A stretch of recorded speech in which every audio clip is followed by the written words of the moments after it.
The night shift at Blackwood Manor was always quiet, a different kind of quiet. The kind that presses in on you, makes the shadows seem a little deeper and every distant creak sound a little too close. Sarah, a new care worker, was still getting used to it.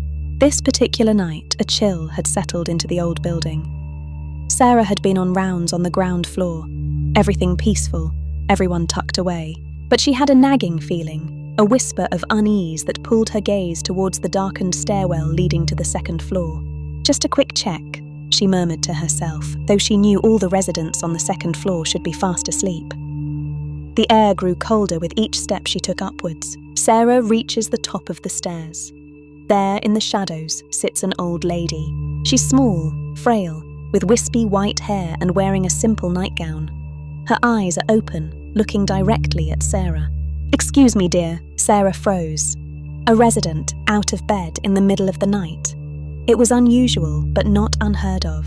She approached cautiously, her heart giving a little thump against her ribs. "Could I trouble you for a cup of tea? Just a nice, warm cup." A cup of tea.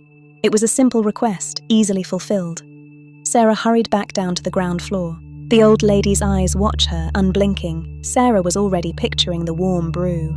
As Sarah descends the stairs, the light on the old lady seems to dim slightly.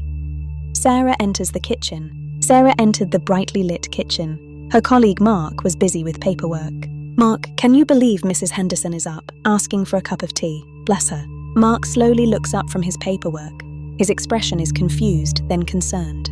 "Mrs. Henderson? Sarah, what are you talking about? Everyone's tucked in. There's no Mrs. Henderson on the second floor." "What lady? Who did you see?" A cold dread began to snake through Sarah. Mark's words hit her like a physical blow. There was no Mrs. Henderson on the second floor. There hadn't been for years. Mark slowly rises and walks over to an old corkboard. Sarah follows him, her gaze fixed on the photos. Is this the lady you saw?" The photograph stared back at them. Sarah didn't need to answer. The woman had passed away 5 years ago, a woman whose favourite evening ritual had always been a quiet cup of tea enjoyed in the old armchair in the second floor hallway.